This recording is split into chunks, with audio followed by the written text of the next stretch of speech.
Hello, everyone. Thanks for joining us today. My name is Helen Cole, and I'm the founder of the Gene Collective. The Gene Collective is an initiative developed by a group of women who bring their own unique skills and experience to the collective. Our hope is to inspire and educate women to become more active in local politics. Our thanks to Pat Davidson today for joining us in our first conversation.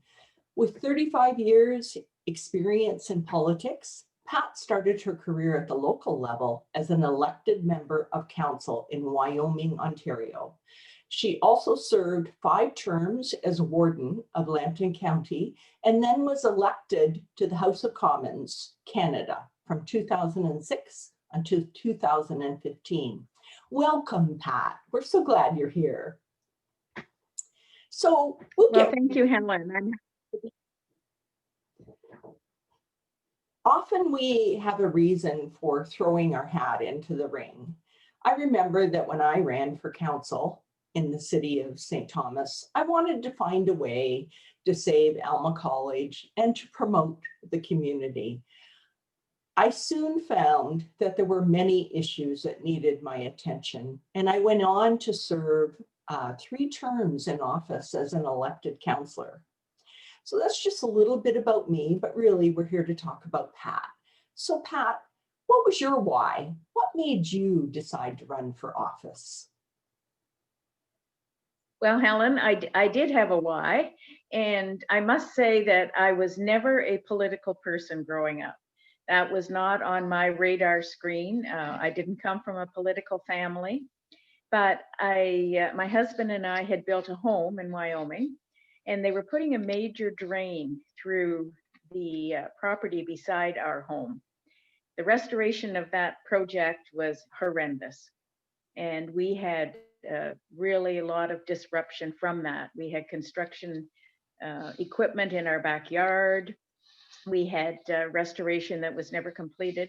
So I went to council to ask about it and to complain about it, basically, to see what they were going to do. And I was met with the comment, well, if you don't like it, there's an election coming up in October, why don't you run? So I did. And 35 years later, I retired from politics. And you had quite an illustrious career during those 35 years.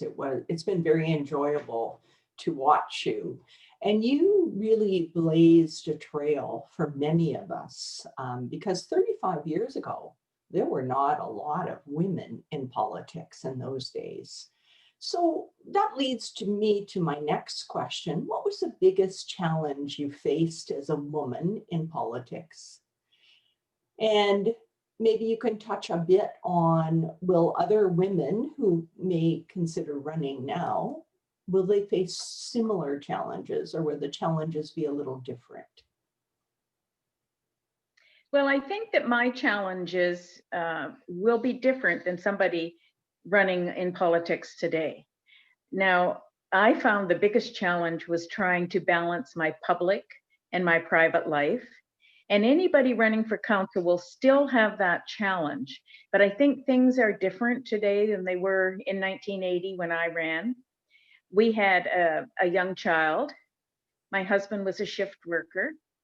As anybody involved with municipal council knows, it's not a job that has certain set hours, particularly in a small municipality. In those days, you were often called upon at any hour of the day. So I found it was that was a challenge to balance my political life and my private life and make sure that I was doing the things that I felt as a wife and a mother that I needed to be doing at home as well. I'd retired from my job. I was an X-ray technician in Sarnia. And so I was a stay-at-home mom when I first ran for council. So that was a plus because I certainly had lots of time to work around different issues. Now, I think that people today will still, a woman today, if they got a family, will still have that challenge. But I think there's different things in place today to help with childcare. There are a lot of different hours for council meetings than there were in 1980. So I think that is one challenge that will be met differently than I met it. But there's other challenges out there too. And I think I was very, very fortunate that I did not meet or did not have to contend with some of these other challenges. I hear from women who are involved with politics, their challenge of trying to fit in, their challenge of trying to be equal with the men people, the male gender on a council. And I must say, I really did not have a lot of difficulty with that. Excuse me. Maybe because I had lived in this community all my life and people knew me, they knew my family. And it was different than being in an area where nobody knows who you are, what you're capable of, and what you have done. So I found that the acceptance from the female end of it was actually quite good for me, which is not the case for a lot of females that are running. There certainly has been a change in the way that the public addresses elected officials today. And I wrote down something that you mentioned that hadn't occurred to me until you said it, about managing your public and private lives as a elected official. And that certainly can be a challenge, can't it? So how did you, go ahead. You're right, Helen, and it's not only a challenge for the individual that is the politician, it's a challenge for the family as well. And I give a lot of credit to my son, who always was in the limelight as he was growing up. I didn't have any lack of people to tell me that he might have been uptown at the variety store at 8 o'clock at night while I was at a council meeting, when he probably should have been. So the family's always in the limelight as well. And there's expectations of family members, whether they be your immediate family or whether they be siblings. There's expectations of them to perform in a certain manner. So it's sort of widespreading, this public-private division. It sure is, yes. I can remember instances of that back in my career as well, as I had two sons, and that often, and still have two sons, of course, and that often formed part of my decision making as to how that would be perceived, etc. So can you tell me what you think women bring to the table, and how you think the environment might change if more women became involved in politics? Well, I think women really bring a special perspective to decision making. And I don't want to say that they're more lenient, that they're more empathetic, or any of those things. Sometimes they are, and sometimes they're not. But it's just a different perspective than the male perspective. And I think that we need to have that. I think we need both sides. The way that we come to good decisions and good decision making is because we have a wide variety of ideas out there. And because of our wonderful system that we have, we take the best of those ideas. And if we don't have a variety of people, we don't get the variety of ideas. So I think that women bring a perspective to it that the males generally don't. And it's not to say that there are better ones or there are worse ones, that there are tougher ones or there are easier ones. It's different. I sure do agree with that. And that's one of the reasons we started the Gene Collective, because we wanted to ensure that in every elected council, most especially, I'm speaking of local municipalities, we feel it's really important to bring that perspective to decision making, and you phrased it very well. So how do you think social media has changed politics? How should we get over the hurdle of social media, and how do we deal with anonymous keyboard warriors on social media? What's your thoughts on that? Well, there's certainly no question that social media has had tremendous changes. When I was first elected, there wasn't social media or very little of it. And so as time has progressed, we've seen the internet being used for so many different things. We see all the different social media aspects, the Facebooks, the Twitters, um, and these things are instant postings. Mhm. It's not like somebody can sit down and they write a letter, they read it over, they make changes. Uh, you sit on your phone or you sit on your computer and you type something up quickly and it's gone. And those are things that often some people wouldn't post if they had a chance to read them over again and think about it. But that's not the reality in today's world. So I think that we really, really need to be selective in the sites that we read and the sites that we take credence with. I think that there's a lot of people out there that are just putting anything and everything that they can. It sensationalizes everything, but there are also very good sites. I mean, where would we be if we didn't have the internet and we're able to go for instant information on different things? We all use it, and we probably all use it every day. But we do need to be very careful about what we read, what we take for granted. I don't think that any politician should be getting into an argument or a discussion on social media with people who disagree with things. I don't think that that's productive. Certainly, anybody can write whatever they want, and a politician really doesn't have that luxury. Yes, that's true, isn't it? And much of that comes down to not taking it personally, don't you think? And that's very, very true. And that's a huge part of being a politician. There's a lot of things said and a lot of things done that you cannot take personally, not just on social media, but in the job as a whole. That's true. Yes, yes. So, Pat, so we've talked about your career and touched on some of the things that are important and how we can affect change. What is your one piece of advice for women who are possibly interested in running for office? Well, I would say if anybody has the interest, the first thing I would say was try it. You won't know until you try it. You can talk to as many people as you like, but you must try it yourself to determine whether or not it's for you. And I have a lot of people that have said to me, in the past, I think about running for this, I'm thinking about running for that. Do you have any advice? What would you say? And I always take the time to talk to them. I think that that's very important that they can talk to somebody who's had some experience with it.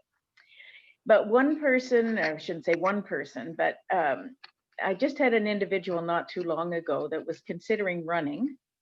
And they said, but I would really like to try it, but I don't know if I need the headaches. And I thought, well, you do need to try it, but I would tell you it is not a headache. And if you're looking at going into something and thinking it's a headache before you're even there, then maybe it's not the job for you to begin with. But I really do think that you need to try it and see. There are challenges, and we all know that, and things do not always go smoothly, and you certainly do not always get your way. It's a common consensus that we have to meet to determine things, but there are far more pluses than negatives. And if you try it, you'll find that out. And if you find that you don't, then you've got a choice. You don't need to keep doing something that's going to be what some people would call a headache. And why would you? So my one piece of advice would be try it. So, Pat, your comments bring up all sorts of thoughts for me. It takes me back to when I was an elected official on St. Thomas City Council. And I do remember how really satisfying it felt to be involved in your community and responding to the needs of the community, because local government really is where it's at. That's where you're closest to the people. So that's one thought I had. The other is I've had women say to me, oh, I don't know enough. I can't do that. I have young children. I'm too busy. I just don't feel qualified. What would you say to those women? Well, I would say that it's a learning experience. Nobody runs for elected position and knows all the answers. I can't think of a single person that would say Mhm. that they do.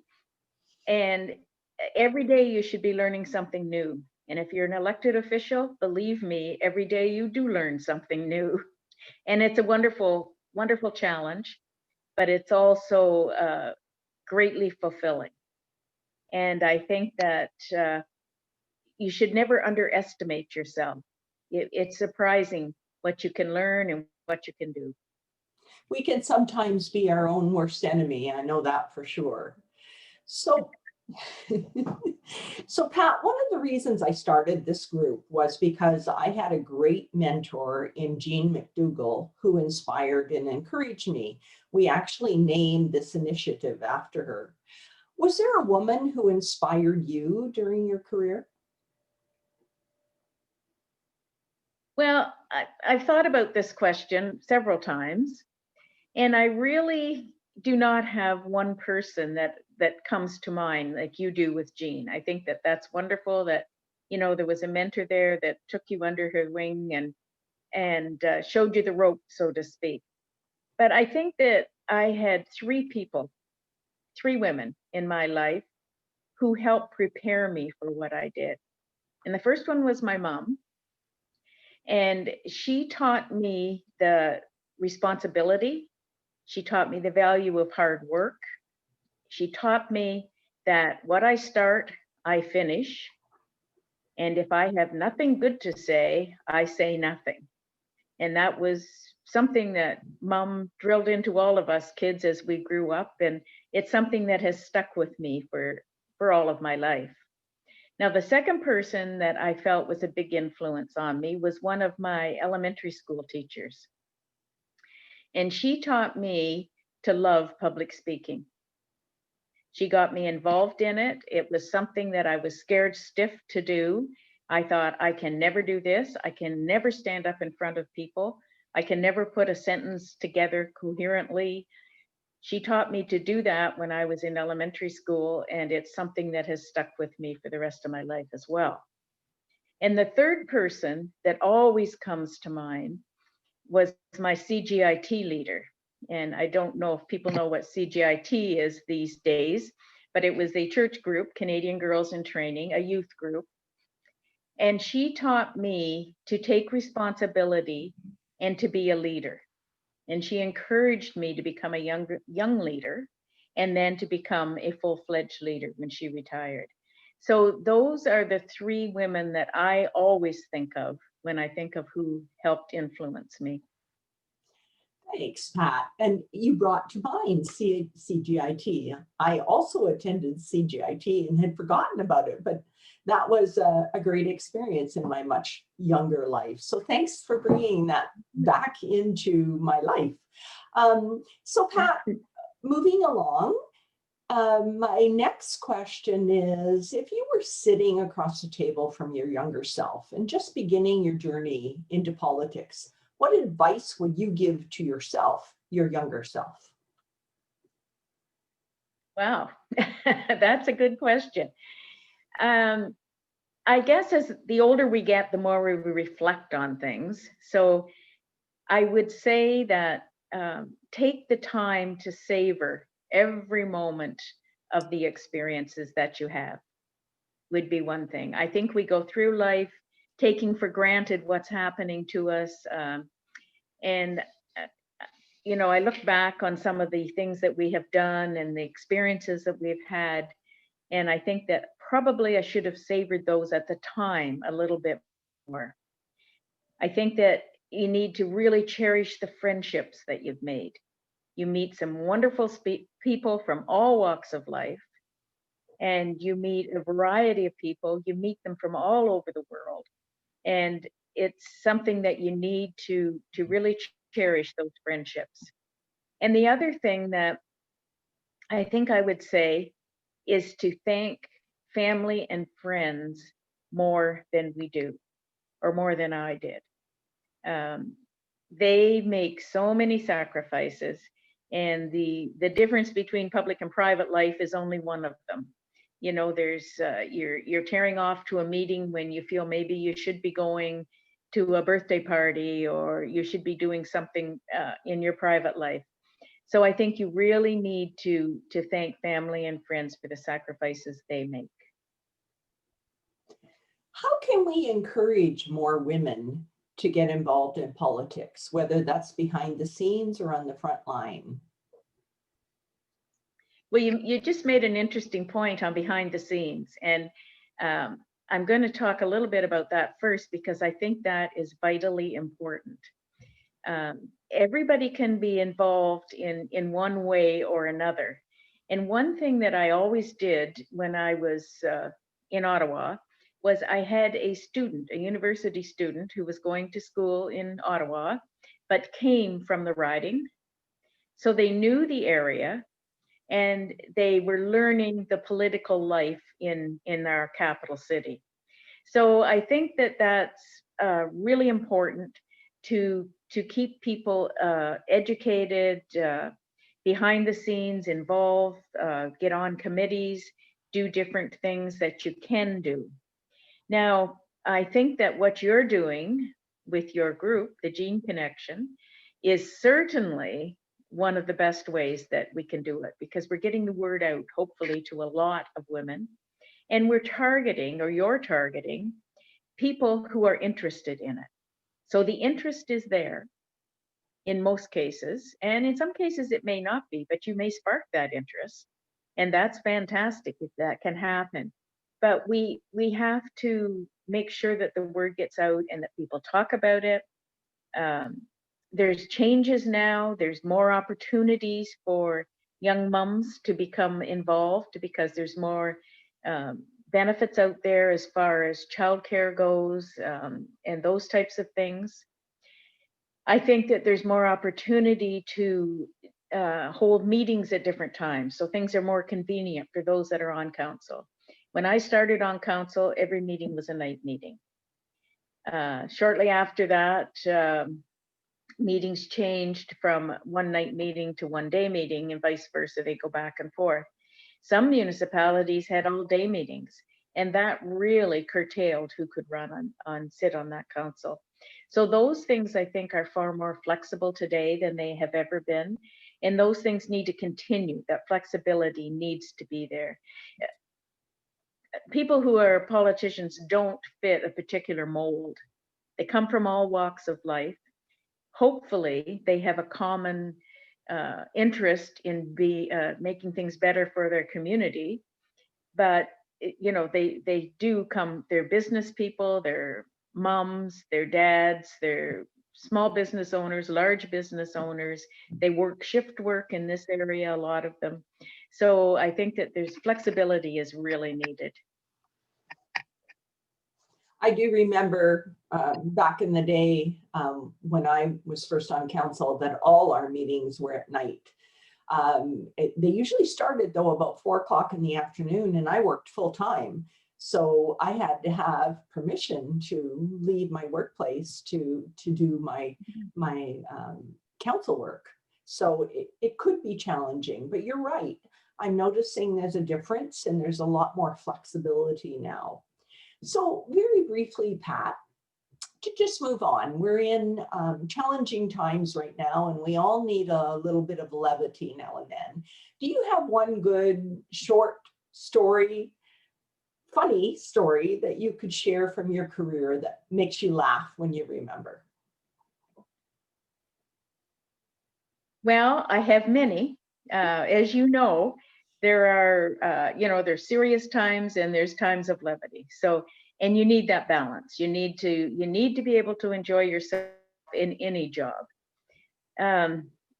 and this is quite frivolous, but it certainly does make me laugh every time I think of it. And it certainly makes the person who was the brunt of this action, it makes him laugh every time he thinks of it too. But I was the mayor in Wyoming at the time, and we had a U-shaped council table.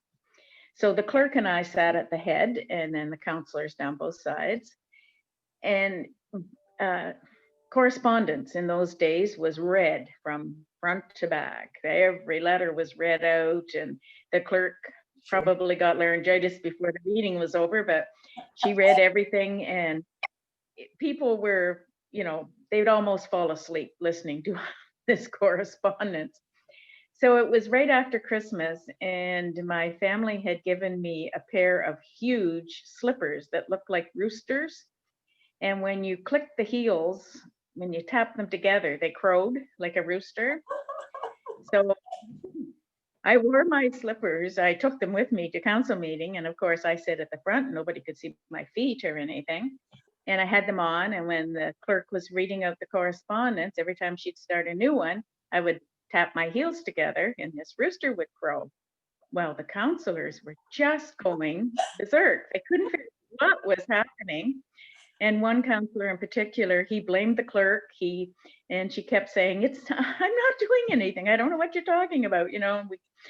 This perpetuated for quite a while. And finally, he got up from his seat and came around to the head of the council tables where the clerk and I were sitting and looked down and saw the rooster slippers.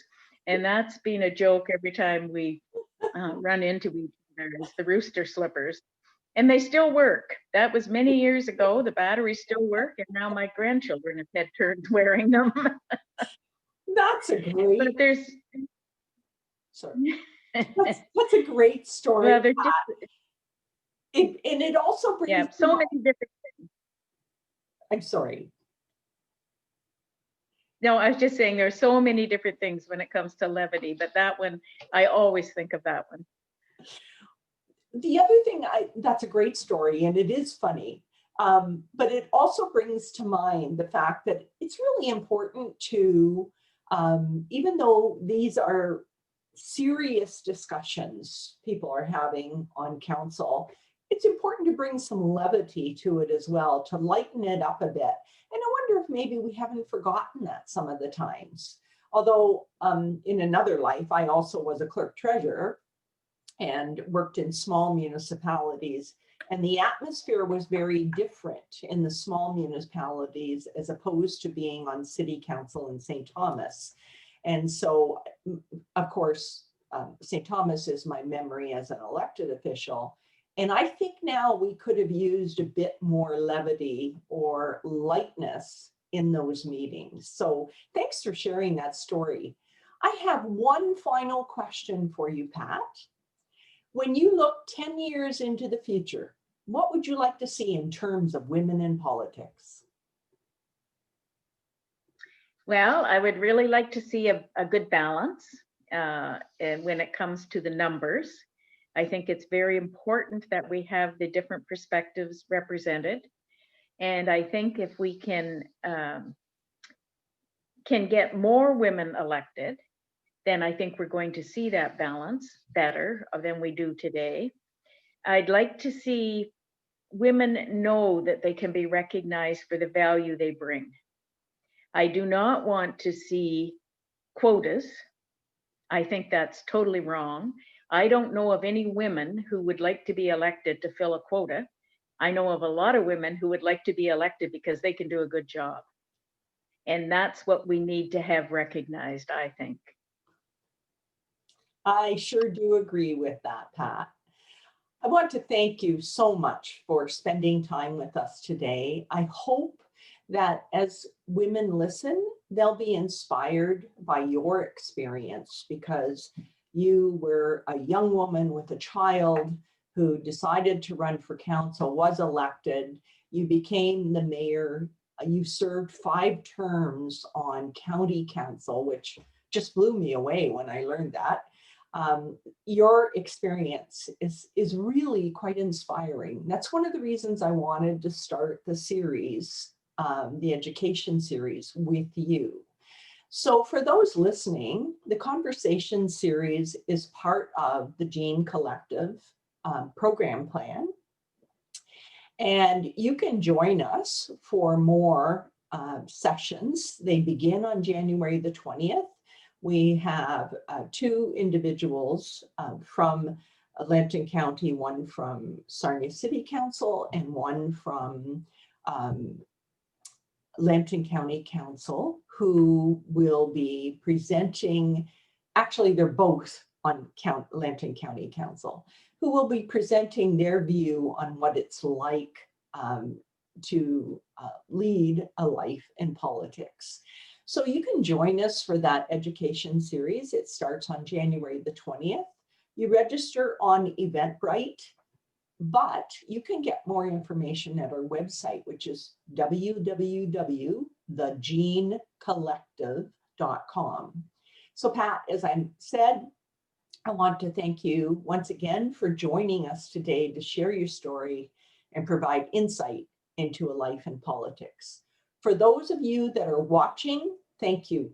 I hope that you are inspired and encouraged to become involved, to create change from within. In the words of one woman who has definitely inspired me, Jacinda Ardern, we can carve our own path. We can be our own kind of leader. We need to create a new generation of leadership. I believe we can do this together. I encourage you to try. And thank you once again for joining us.